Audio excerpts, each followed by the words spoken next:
माननीय प्रधानमंत्री श्री नरेंद्र मोदी जी के कर कमलों से 22 जनवरी को अयोध्या में श्री राम लला की प्राण प्रतिष्ठा के साथ देश में एक नए अध्याय की शुरुआत हुई है।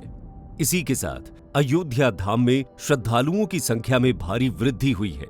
इन श्रद्धालुओं की संख्या और उत्साह को देखते हुए भारतीय अंतर्देशीय जलमार्ग प्राधिकरण ने पवित्र सरयू नदी में प्रदूषण रहित हाइब्रिड इलेक्ट्रिक कैटामैरान जहाज चलाने का निर्णय लिया है, जो पर्यटकों को नदी में सैर कराएगा। इसी कड़ी में MV गुहू को अयोध्या नगरी को समर्पित किया गया है। इसी तरह एक और catamaran vessel MV Nishad Raj शिवनगरी वाराणसी में पर्यटकों को गंगा नदी में घाटों के दर्शन कराएगा।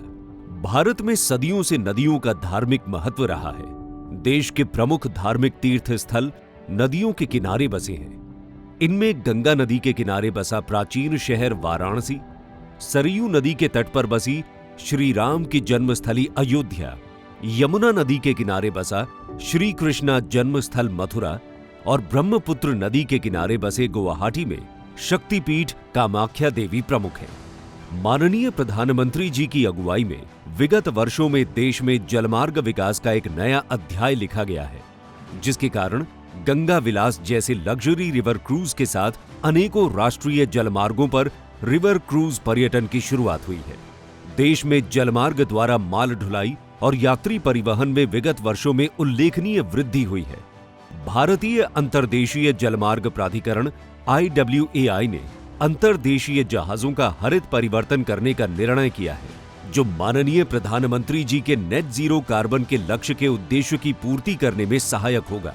इसी कड़ी में अंतर्देशीय जल परिवहन क्षेत्र में कैटामैरान का उपयोग किया जाना है, जो पर्यावरण का ध्यान रखते हुए कार्बन फुटप्रिंट को कम करने एवं जीवाश्म ईंधन पर निर्भरता घटाने में महत्वपूर्ण भूमिका निभाएगा।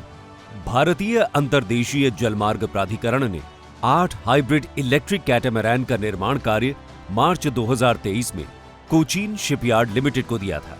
ये कैटामैरान वेसल अब वाराणसी, अयोध्या, मथुरा और गुवाहाटी में चलाए जाएंगे। इन्हीं में से 2 हाइब्रिड इलेक्ट्रिक कैटामैरान वेसल को कोचीन शिपयार्ड से वाराणसी और अयोध्या लाया गया है।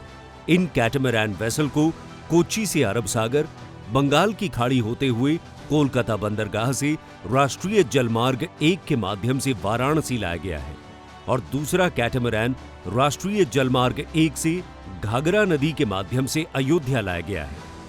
इस कैटामैरान से श्रद्धालु बाबा भोलेनाथ की नगरी वाराणसी और श्री राम की नगरी अयोध्या में दर्शनीय स्थलों का आनंद उठा पाएंगे। 22 जनवरी 2024 को अयोध्या में श्री राम लला की प्राण प्रतिष्ठा के कार्यक्रम को देखते हुए इस कैटामैरान को अयोध्या और वाराणसी लाया गया है। इन कैटामैरान का परीक्षण नवंबर 2023 में पूरा किया गया था। जहाज में प्रोपल्शन के लिए लगभग 122 किलोवाट आवर यानी 2 गुणा 61 किलोवाट आवर LTO बैटरी भंडारण प्रदान किया गया है। इसमें 5 क्रू के साथ 50 यात्रियों को ले जाने की क्षमता है। इसकी लंबाई 24.8 मीटर और चौड़ाई 6.4 मीटर है। बैटरी मोड में कैटामैरान की अधिकतम गति सीमा 9 नॉट है। सुरक्षित यात्रा सुनिश्चित करने के लिए इस कैटामैरान में प्रेशराइज्ड एयर फ्लोटर्स जोड़े गए हैं, जिससे ड्राफ्ट में 0.8 मीटर से 0.65 मीटर की कमी आई।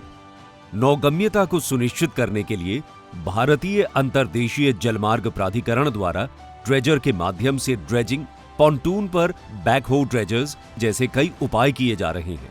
पर्यावरण अनुकूल कैटामैरान के उपयोग से कार्बन फुटप्रिंट कम होने के साथ ही जलमार्ग पर्यटन को भी बढ़ावा मिलेगा और जीवाश्म ईंधन पर निर्भरता कम होगी, जो प्रधानमंत्री श्री नरेंद्र मोदी की सरकार के सतत विकास के लक्ष्य को पूरा करने की दिशा में एक मजबूत कदम साबित होगा।